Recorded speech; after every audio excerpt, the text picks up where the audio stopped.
Stop that already. Okay. So we'll continue with problems arising from growth. We have internal communication also and overtrading. Those are the two problems that also arise from growth. So we start with internal communication. For internal communication, this is the exchange of information inside the business. If the business goes too big, there could be a problem with internal communication. This is because the numbers of layers in the management structure are also likely to increase. This may bring about distortions to information. As soon as the business expands, there's possibility that the hierarchy in the structure, in the organizational structure, increases. So if hierarchy within the organizational structure increases, it means we have more numbers of managers having control in the business. So these might bring about distortions of information. Information might not be complete, or information might not get to the right place at the right time. That is what internal communication will bring about. I'm going to explain again. There's internal communication problem, especially when the business when the business becomes bigger. Because as soon as the business becomes bigger, there's always a need for supervisors, there's always going to be a need for managers, there's always going to be a need for director. So all these things will mean that a lot of a hierarchy would have increased. When we talk about hierarchy, that means how each organization is controlled by individuals, by individual managers. So individual managers will have their own say within the organizational structure. And as a result of that, decision making might even be slower. So that is what internal communication problem will be. However, with advancement in information communication technology, some of these problems are reduced. So with information technology, which means we can easily, communication can become more effective and efficient.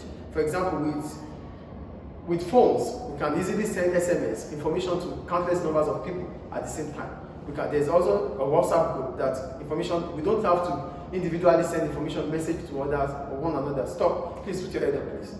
We don't have to send information to individuals. So with ICT, with information communication technology, communication becomes more effective than how it used to be. So there's always advancement. So the problem of internal communication can be solved with ICT. That is the point. But there's always going to be a problem, which is internal communication, because the management or the hierarchy has increased. And as a result of that, we have large numbers of managers. What? What's hierarchy? Hierarchy, that's the method of control, the method which order or authority is being passed from the highest point to the lowest.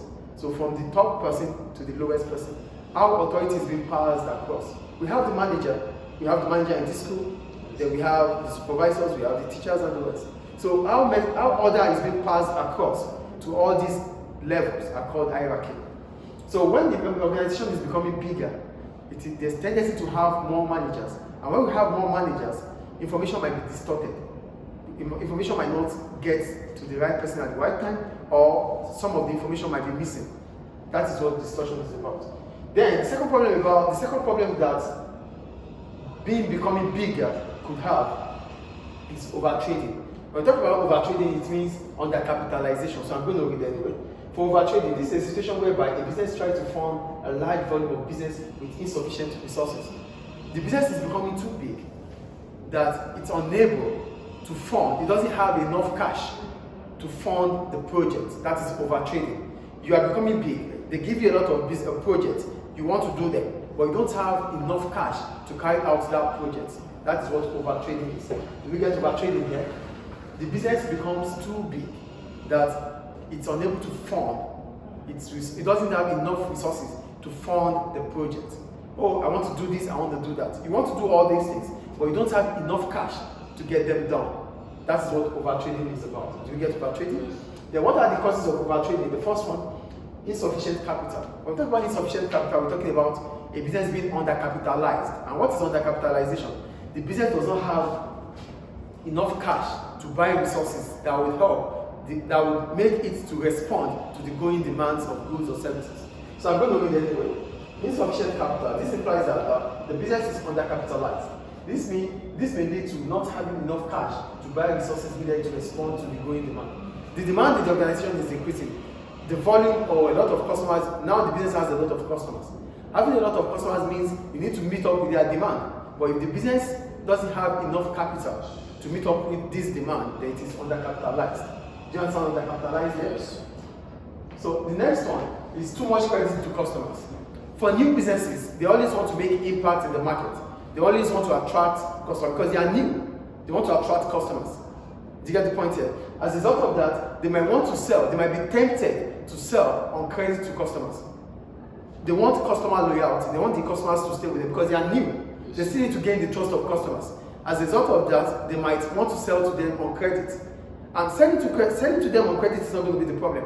But allowing them or allowing them to have more time to pay back is a problem. Because when you allow them more time to pay back, it means you're not going to have enough cash to buy or to increase your own resources or to meet up with your own supplies or order. So too much credit to customers, I wrote. A new business may be tempted to extend its trade receivables, that's credit customers, payment period to encourage loyalty. So a business might be tempted to do that so that those customers will stay with it. This means the business has to wait for a longer period of time before cash is received. During this period, it will be short of cash to meet new orders. So you have sold on credit. You have given them a long period of time to pay back. It means those stocks have left your company, but you don't have cash for them. So that means you won't have cash to order for new goods.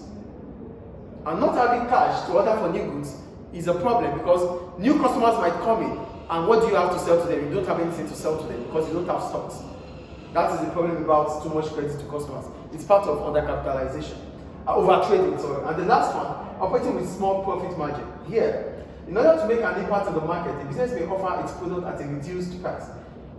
Because you are a new business, sit down quickly, please. Because you are a new business, you might be thinking of selling at a reduced price to attract customers. When you sell at a lower price to attract customers, it means you'll be having a lower profit margins. And having a lower profit margins means you won't be able to generate enough profit to fund the volume of the new business that you want. So look at what I wrote here, operating with small profit margin. In order to make an impact on the market, a business may offer its product at a reduced price. Offering your product at a reduced price means you make lower profit. So that means a lower profit margin. So this means the business may not be able to generate enough profit to fund the growing volume of business. Now the business is growing, but you are selling at a reduced price, which means you have less of profit, which can allow you to extend or to meet up with the volume that is needed by your customers.